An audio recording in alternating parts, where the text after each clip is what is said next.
¿Qué tal, hermanos? ¿Cómo están? Pues ya vamos en el último capítulo del Evangelio según Mateo, capítulo 28. Este es el último, con esto pues terminamos ya el Evangelio de Mateo y posteriormente vamos a iniciar ya este, vamos a iniciar con la carta, la primera carta de Pedro, ¿sí? Con eso vamos a ir investigando todo a fondo, todo lo que es las cartas de Pedro y con eso pues poder, perdón, voy a apagarle a esto que no suene y pues vamos a ver las cartas de Pedro y vamos a introducirnos un poquito acerca de o sea, comparándolo con la aflicción que estaban sufriendo los hermanos de aquella época, los creyentes de aquella época, y vamos a ver cómo uh, la comparación de esa época y la nuestra, ¿sí? Lo que estamos viviendo actualmente, lo que vivieron ellos, las persecuciones, las enfermedades, todo lo que estaban pasando y qué tan qué tanto estamos pasando nosotros comparado con lo que ellos estaban pasando, ¿no? Entonces, si realmente eh, qué tan afligidos nos sentimos y qué tantos estaban ellos, ¿no? Comparando y viendo que ellos también estaban pues usando muchas uh, mucha palabra de Dios para poder seguir adelante, ¿no? Pero bueno, esto será la próxima semana, ¿no? Entonces vamos a ver ya lo que es el capítulo final, que es la resurrección y la comisión, ¿sí? Y vamos a ver cómo bueno, primero déjame quitarme de aquí, ¿no? Para que puedan... Eso, ahí está. Ahí estamos, ¿no? Evangelio de según Mateo, capítulo 28, resurrección y comisión. Permítame regresar. Ahí estamos, ¿no? Sí, ya. Listo. Entonces, vemos ahorita, vamos a ver cómo María Magdalena, que bueno, realmente el nombre de María no es real, ¿no? Porque eran Miriam. María no existía realmente en aquella época. María es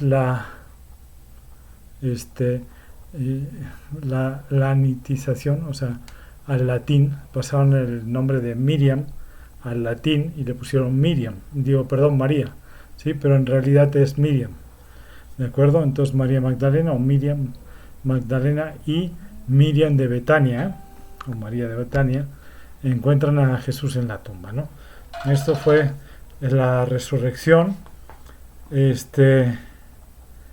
Vamos a ver que realmente cuando ellas llegan al sepulcro, ¿sí? Ahí ven que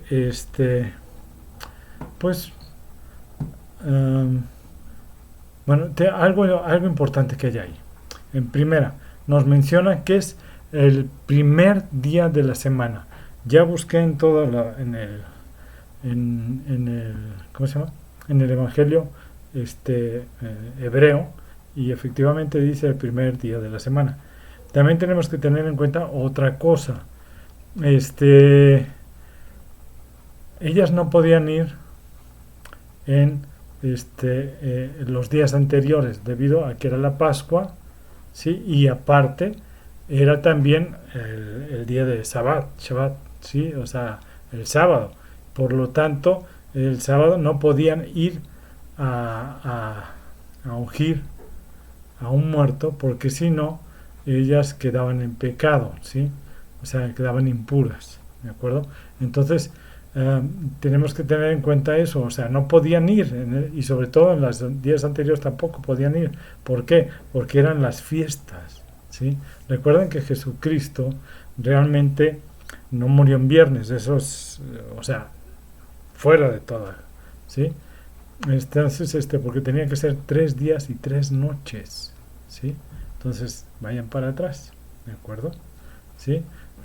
Entonces, realmente, él muere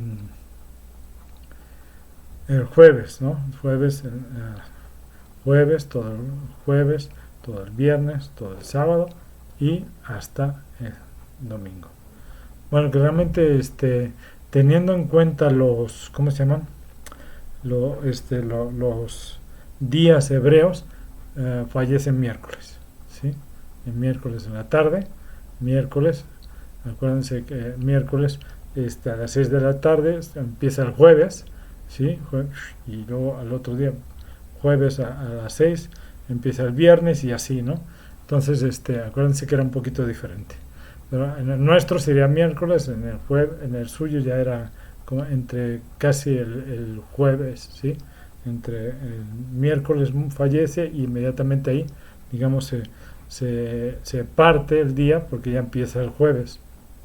Acuérdense que el día empieza a las 6 de la tarde, ¿de acuerdo? Por eso es que varía un poquito ahí lo de los días, ¿no? Pero bueno, más o menos, ¿no? Solo recuerden que tiene que ser 3 días y 3 noches, ¿vale? Ok, entonces ella, lógicamente, no podían venir en esos días porque era la Pascua, eran días festivos, no podían estar impuras para poder celebrar la Pascua y todo. El sábado era el Shabbat, no era imposible que fueran allá a la tumba, puesto que no podían hacer todo eso, estaba prohibido, ¿sí? Y mucho menos ir donde estaba un difunto, ¿no? Un cadáver. O sea, no lo podían hacer en sábado. Entonces tenían que ir a fuerzas el domingo en la mañana, ¿sí? O porque acuérdense que ya el domingo en la noche ya no lo hacían. Entonces fueron de muy madrugada, o sea, de la madrugada. Entonces ya era el domingo ya en la mañana, ya era el primer día de la semana, ¿no? Entonces ya era la mitad del día casi de ellos, ¿no? Porque fueron pues estaba amaneciendo a las 6 de la mañana aproximadamente, ¿no? Entonces ellos pasan allá, van y entonces ven que hay como un temblor, un terremoto, ¿sí? Y causa que la piedra se mueva. Okay. ¿Quién lo produce? Lo produce un ángel, ¿sí? El ángel mueve la piedra y con eso a la hora que, o sea, no la mueve así con la manita, no, o sea, hay un temblor, ocasiona un temblor y con eso se mueve toda la piedra, ¿sí? ¿De acuerdo? A la hora de hacer esto, pues provoca un temblor. Acuérdense que estaba sellada, ¿sí? Estaba sellada y habían puesto unos sellos realmente le ponen un sello con el escudo del principado de ese momento, que era Poncio Pilatos, ¿sí? Algunos piensan que esto no fue un terremoto ordinario, ¿no? Sino que se refiere a la perturbación de la guardia de la tumba, que, o sea, sintieron el seísmo del movimiento de la piedra, o sea, seísmo, un temblor o conmoción, ¿sí? También se puede traducir así. De cualquier tipo, probablemente la palabra no significa más que la confusión, posiblemente, ¿no? Pero, de todos modos, provoca que entre la guardia, la aparición del ángel, entonces todo eso causa una perturbación fuerte y todo esto había tomado lugar antes de que las mujeres llegaran al sepulcro, ¿no? Van llegando, antes que lleguen se ocasiona todo esto, ¿sí? Y entonces ellas pues ven al ángel del Señor, ahí dice, ¿no? El ángel del Señor descendió del cielo y llegando removió la piedra y se sentó sobre ella, ¿no? O sea, ya la moví, aquí estoy esperando a ver a quién llega, ¿no? A ver al Señor Jesucristo, pero Jesucristo ya resucitó, ¿sí? Cuando llegan las mujeres,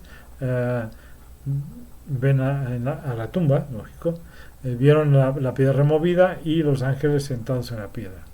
El ángel, perdón, sentado en la piedra. Es que ¿no? En un versículo, en Mateo dice un ángel y si no recuerdo Marcos dice 2 ángeles. Pero bueno, la puerta de la tumba estaba totalmente abierta. Y el ángel les dice que, bueno, hay que tener en cuenta que cuando el ángel ocasiona el temblor y todo esto, y aparece, o sea, es tan luminoso, con las túnicas tan blancas que los soldados tiemblan al verlo, y se caen y quedan como muertos, ¿no? Así como choqueados, dirían, ¿no? O sea, quedan como muertos, ¿no? Entonces, los soldados romanos responsables de vigilar la tumba pues estaban atemorizados realmente, ¿no? Y la presencia de un ángel, pues, o sea, no era algo común realmente, ¿no? O sea, nada común, ¿sí? Y hizo que estos soldados pues, profesionales temblaran y se desmayaran algunos, ¿no? No creo que todos hayan desmayado, pero bueno, luego vamos a ver un poquito más acerca de eso, ¿no? Él no parece haber sacado una espada, ¿no? El ángel ahí sacado una espada ni nada de eso, ni siquiera haber hablado con los soldados, pero la presencia de una pureza perfecta intimidó a estos duros legionarios. Spurion. Este, la primera vez los seguidores de Jesús, estas, o sea, las mujeres, ¿sí? Escucharon lo que no esperaban escuchar, estaban escuchando que ellas esperaban ir y ver a Jesús muerto, ¿no? Pero escucharon que Jesús no estaba en la tumba, sino que había resucitado. Hay varios ejemplos en la Biblia de personas que habían resucitado antes que de esto, tal como el hijo de la viuda de Elías, en Primera de Reyes 17, del 17 a 24, y Lázaro, ¿se acuerdan? Sí, lo acabamos de ver en Mateo, ¿no? Y también lo podemos ver en Juan 11, 38, 42. Cada uno de estos fue resucitado de la muerte, pero ninguno fue resucitado para siempre, sino que volvieron a morir, ¿sí? Cada uno de ellos fue levantado en el mismo cuerpo en el que murieron y resucitaron de entre los muertos para eventualmente después volver a morir, ¿sí? La resurrección no es pues no es solamente vivir de nuevo, es vivir de nuevo en un cuerpo nuevo, basado en nuestro viejo cuerpo perfectamente adecuado para la vida en la eternidad. ¿De acuerdo? Jesús no fue el primero que regresó de la muerte, pero fue el primero que resucitó para siempre. ¿Sí? Las palabras, por eso dice aguijón donde está, ¿no? Porque venció a la muerte. ¿Sí?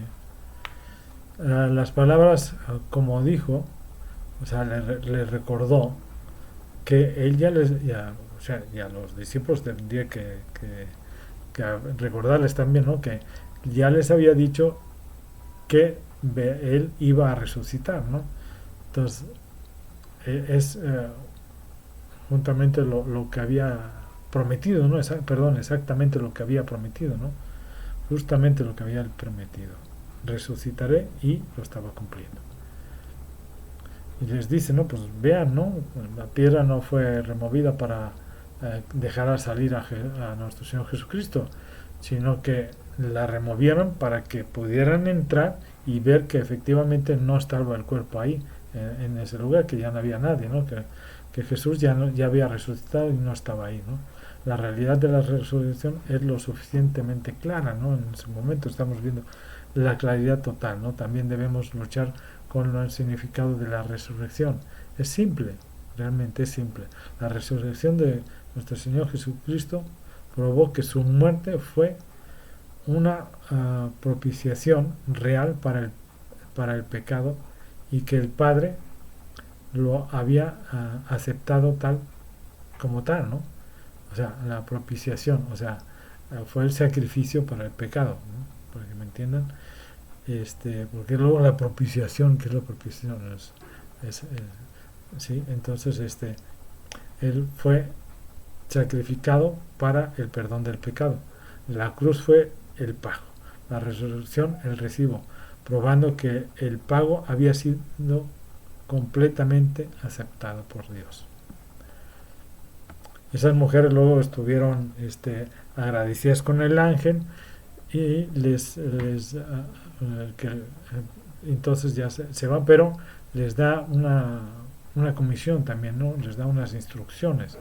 Le dice, id pronto y le cita a los discípulos que ha resucitado de los muertos, ¿no?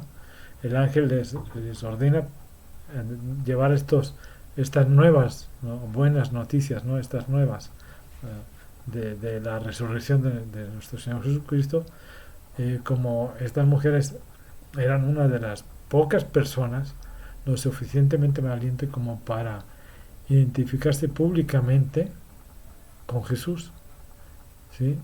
Era un honor apropiado para ellas, realmente. Acuérdense que ellas fueron las únicas que estuvieron cerca de la cruz, ¿sí?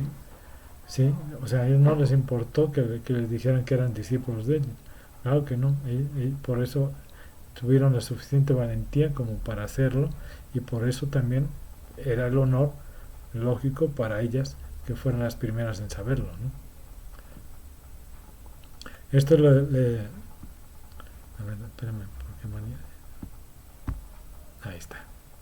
Ahí está el mensaje de Adrián. Venid. ¿Sí? Entonces, y les dice, ¿no?, que va delante de vosotros y que lo vean allá en Galilea, allí lo veréis. Esto les aseguró a las mujeres que verían a Jesús resucitado. Él no había sido simplemente crucificado de los muertos, fue resucitado para continuar la relación con ellos, con sus discípulos y con sus seguidores, ¿no?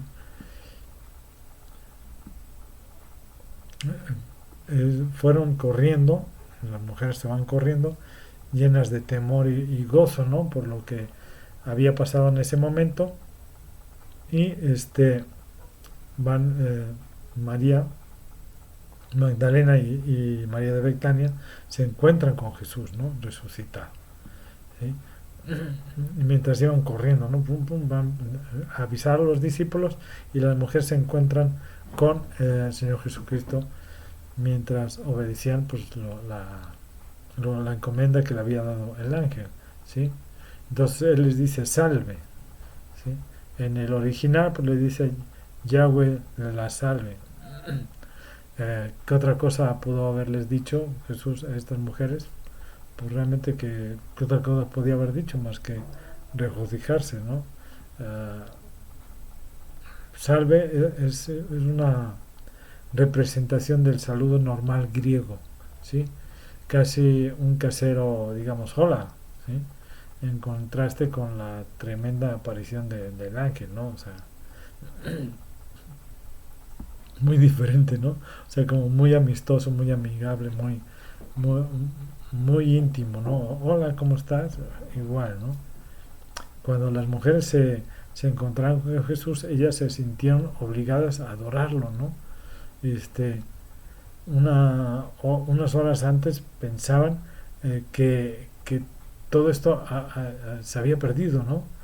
Porque creían que Jesús, pues, estaba muerto y ya, hasta ahí había acabado todo, ¿no? Ahora sabían que todo estaba ganado porque Jesús estaba vivo, ¿sí? Les vuelve a decir lo mismo que les dijo al ángel, ¿no? Id y decirle a mis hermanos, ¿sí? Jesús le dijo a las mujeres que hicieran exactamente lo que les dijo el ángel, ¿no? Vayan y avísenles a mis hermanos, o sea, a los discípulos, ¿sí?, que vayan a Galilea. Esta es la primera vez que nuestro Señor Jesucristo los llama a los discípulos por este nombre, ¿no? O sea, mis hermanos. Eso sin dudar, pensaron que el Señor les reprocharía, ¿no?, su cobardía, su infidelidad, de lo que acababan de hacer, ¿no? Pero al hablarles así, le da la plena seguridad, en los términos más tiernos, ¿no? Todo lo que pasado estaba enterrado por siempre, ¿no? Es un comentario de Clark. A ver. Ahí está. Abrazaron a sus pies y lo adoraron. Entonces, vamos a ver un poquito el encubrimiento de la resurrección, ¿no? Cómo comienzan con el soborno de los soldados, ¿no?, de los guardias. Este intento de encubrimiento muestra la oscuridad de los sacerdotes, ¿no? De ese momento ellos sabían la verdad de la resurrección, sin embargo, la rechazaron. Eh, Ahí nos dice que les dieron mucho dinero, ¿no? En el griego es literal, suficiente dinero. Necesitaría ser una gran cantidad, Franz. Su encubrimiento también muestra su insensatez, ¿no? Si era de verdad que los guardias estaban dormidos, no podían saber que fueron sus discípulos los que lo robaron, ¿no? O sea, acuérdense que le dice, ustedes digan que los discípulos fueron y se llevaron el cuerpo, ¿no? O sea, que se robaron a Jesús. Pero hay que ver algo ahí, ¿no? Todos los soldados estaban dormidos, todos los soldados violaron la estricta ley de los militares romanos contra dormir cuando estaban de guardia. Esto era un castigo de muerte, la verdad, ¿sí? Todos los soldados se durmieron tan profundamente que ni siquiera ninguno de ellos se despertó con trabajo o esfuerzo, no sé, todo el ruido que hicieron o sea, el ruido que tenían que haber hecho para poder deslizar la piedra a unas personas, porque era muy grande, acuérdense, ¿sí? Y llevarse el cuerpo, todo eso tenía que haber hecho ruido, ni modo que no hicieran ruido. Y todo eso no se dieron cuenta, pues como que no es coherente, ¿no? Todos los soldados estaban tan dormidos, sin embargo sabían quién lo había hecho, ¿no? O sea, fueron los discípulos. ¿Cómo sabían si estaban dormidos, no? O sea, como que no hay una coherencia en todo eso, ¿no? Hay cosas que realmente son absurdas, ¿no? Pero bueno, a través de los años ha habido muchas objeciones sugeridas contra la resurrección de nuestro Señor Jesucristo. Algunos dicen que no murió, sino que, oigan, sino que solamente se desvaneció y se desmayó en la cruz. Y cuando le clavaron la lanza, que nada más se rió y revivió espontáneamente en la tumba. Háganme el favor. Otros dicen que realmente murió, pero que su cuerpo fue robado. Otros sugieren que realmente murió, pero sus discípulos, desesperados, alucinaron su resurrección. Un entendimiento claro y sencillo de esta evidencia de la resurrección de Jesús responde a todas esas teorías y muestra que requieren de mucha fe para creer lo que quieren ellos creen, ¿no? O sea, para poder creer lo contrario del relato bíblico, ¿no? Pero bueno, ok. Los discípulos encuentran permíteme, ahí está. Los discípulos pues se encuentran a Jesús en Galilea, ¿no? Los 11 discípulos van a Galilea y Mateo nos cuenta, bueno, más bien no nos cuenta sobre las apariciones que Jesús tuvo con los discípulos en Jerusalén, como lo hace Juan, ¿no? Juan se lo menciona, pero Mateo no, estaba muy interesado en mostrar la promesa de Jesús, ¿no? Que fue cumplida de Mateo 26:32. El punto de reunión pues sería algún lugar familiar, solo imperfectamente registrado en los evangelios, ¿no? Pero me imagino que es algo que ya sabían ellos dónde tenían que encontrarlo, ¿no? No fue su primer encuentro con Jesús resucitado, pero fue uno muy importante, ¿no? En esta reunión recibieron la comisión, ¿no?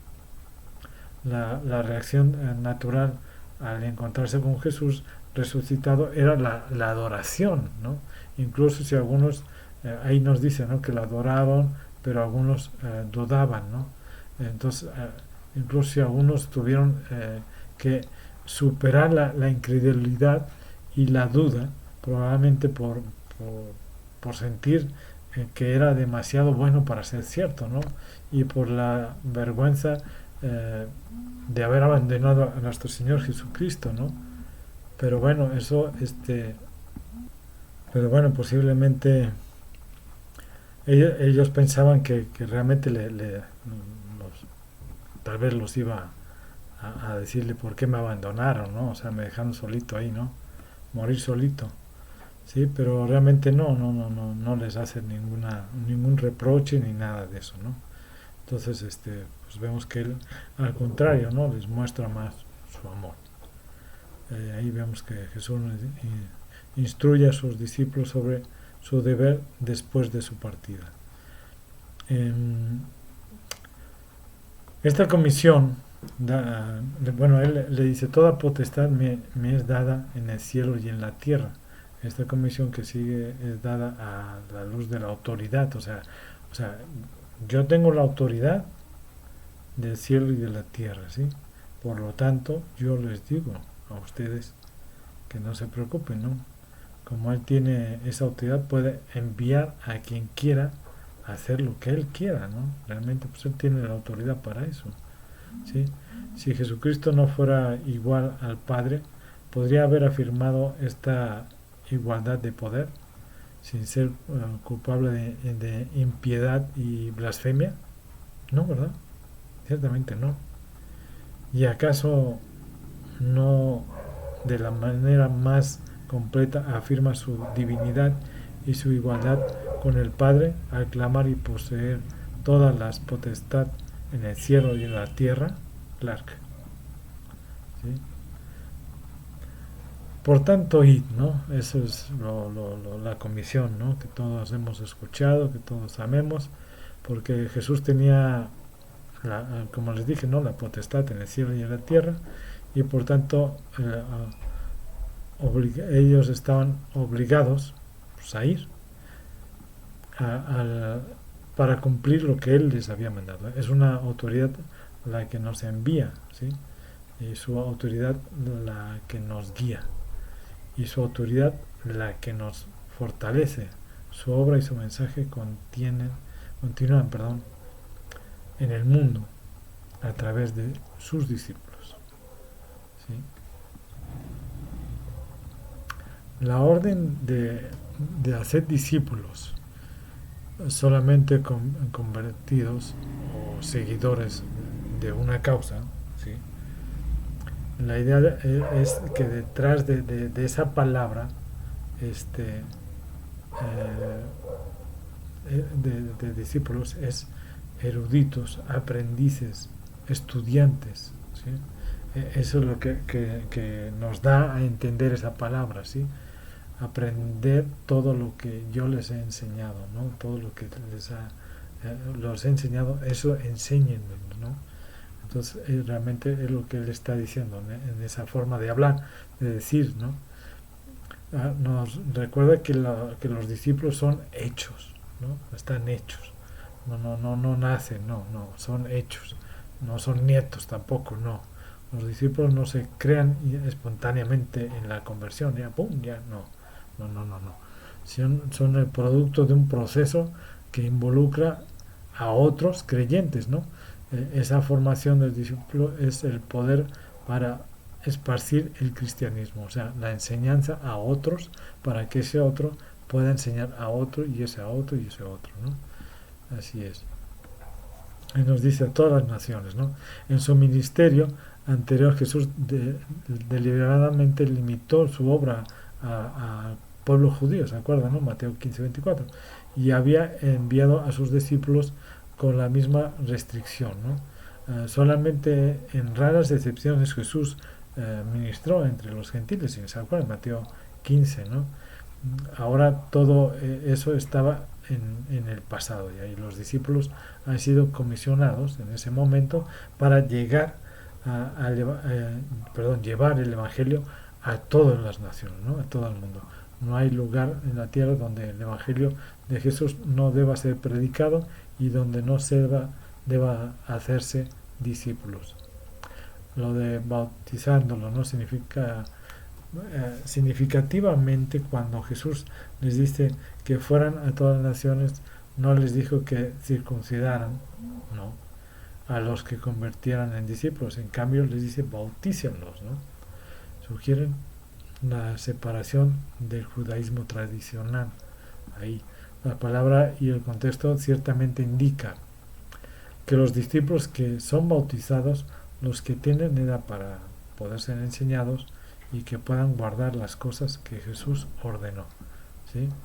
La experiencia de Dios en las tres personas que ahí dice Padre, el Hijo y el Espíritu Santo está basada esencialmente en la base de los discípulos, ¿no? Al mismo tiempo, el sustantivo singular, no nombres, sino nombre, enfatiza la unidad de las tres personas. Esto sí, esto del hombre, bueno, al final les voy a comentar algunas otras cosas. Los discípulos se hacen a través de las enseñanzas, como les decía, y las enseñanzas no solamente es con la palabra, sino con el poder de nuestro Señor Jesucristo siempre presente. Él estará presente con su pueblo hasta que el trabajo de los discípulos esté terminado, hasta el fin del mundo, ¿no? Hasta ahora, solo Jesús había sido maestro y el verbo aún no había sido utilizado por Mateo del ministerio de sus discípulos. Ahora ellos asumen el papel de enseñanza. Jesús envió a sus discípulos con una comisión a cumplir, ¿no? Pero no los envió solos. La promesa de su presencia constante era más que suficiente para fortalecer y guiar a los discípulos mientras ellos obedecían a Jesús, haciendo discípulos en todas las naciones, ¿no? Su presencia significa privilegio, porque trabajamos con el gran rey, ¿no? Con el Señor de señores. Pablo entendió bien este principio en 1 Corintios 3:9, donde escribió: porque nosotros somos colaboradores de Dios, como Jesús prometió, estoy con vosotros todos los días, ¿sí? Entonces trabajamos junto con Él en todo nuestro servicio. Ciertamente trabajamos para Jesús, pero más que ese trabajo, trabajamos con Jesús. Su presencia significa protección, porque nunca estamos fuera de su vista o su supervisión. Su presencia significa poder, porque mientras cumplimos su gran mandamiento, trabajamos con su nombre. Su presencia significa paz, porque siempre nos recuerda lo que la Iglesia representa, recuerda que la Iglesia pertenece a Jesús, es su Iglesia y su obra. ¿Cómo entonces podemos preocuparnos? Pues no debemos de preocuparnos, ¿no? Porque Él está ahí, dice, he aquí, yo estoy con vosotros todos los días hasta el fin del mundo. Ahora vamos a ver algo un poquito más escabroso. Es más sencillo y ya con esto terminamos. Ok, en el Evangelio de Hebreo, ¿sí? Ahí nada más nos dice: y enséñeles a guardar todas las cosas que les he mandado para siempre. Esa es la comisión que Él da, ¿no? No menciona lo del bautismo, ¿sí? Solo menciona que guarden todas las cosas que les he mandado para siempre. O sea, lo que yo les he enseñado, enséñenlo para que lo guarden para siempre. ¿De acuerdo? Lo del bautismo fue puesto posteriormente, fue agregado, ¿sí? Siglos después, pero en los primeros siglos, ¿sí? Se bautizaba en el nombre de Jesús, de nuestro Señor Jesucristo, Yeshua, ¿sí? Yeshua o Yeshua, como quieran, no sé cómo se pronuncia bien, no sé hebreo, pero bueno, en el nombre de Él, ¿sí? Entonces, posteriormente se agregó la Trinidad como algo importante, algo que, como nos dice ahí, ¿no? O sea, en singular, como haciendo que una sola persona es los tres, ¿sí? Por eso se agregó Padre, Hijo y Espíritu Santo. ¿Por qué? Porque nuestro Señor Jesucristo es, es Dios, ¿sí? Por lo tanto es también Dios Padre, Dios Hijo y Dios Espíritu Santo, porque es una sola persona, ¿sí? Entonces por eso se incluyó esta parte a la hora de hacer el bautismo, ¿sí? Con eso terminamos el día de hoy y les comento que la próxima semana ya vamos a empezar también ya con las cartas de primera de Pedro y vamos a ir viendo la comparación, ¿no? del sufrimiento de lo que padecieron esas personas del primer siglo y lo que estamos padeciendo nosotros. Vamos a comparar también posiblemente con diferentes situaciones a través de la historia de la iglesia cristiana para ver que realmente estamos sufriendo muchísimo o no estamos sufriendo tanto, ¿sí? Pero también vamos a ver cómo la realidad de aquel entonces es muy diferente a la realidad de lo que vivimos actualmente, ¿no? ¿De acuerdo? Entonces sí es muy diferente la vida que tenían aquellas personas a la que tenemos nosotros, ¿no? Entonces, bueno, vamos a profundizar realmente en todo esto y ver qué, qué podemos sacar de todo eso y cómo lo podemos aplicar a nuestras vidas, ¿no? Cómo podemos hacer que lo que ellos vivieron, lo que Pedro les está diciendo en ese momento, cómo Pedro les está diciendo adelante, fortalezcanse en nuestro Señor Jesucristo, Él los puede sacar adelante, Él es la fortaleza, ¿sí? Entonces, eso cómo podemos aplicarlo a nosotros ahorita en este momento también, ¿no? ¿Por qué? Porque pareciera que nos lo está escribiendo a nosotros realmente, ¿no? Entonces, espero que también les guste. Gracias por haberme seguido durante estos 32 clases y espero que no me dejen, que me sigan, ¿sí? Que me sigan escuchando y que juntos aprendamos, juntos podamos hacer que estas palabras de nuestro Señor Jesucristo puedan llegar a más personas, ¿no? Entonces, les agradezco de todo corazón el que me hayan seguido durante todos estos meses que duró el Evangelio de Mateo. Es el más largo de todos, es el más largo, ¿sí? Y entonces, eh, gracias, gracias y sobre todo a nuestro Señor, ¿sí? Muchas gracias por haberme permitido poder llevarles su palabra a ustedes, ¿no? Y su enseñanza hasta ustedes. Que Dios los bendiga y los espero la próxima semana con una nueva carta, ¿no? Una nueva enseñanza. Hasta luego. Bye. Que Dios los bendiga.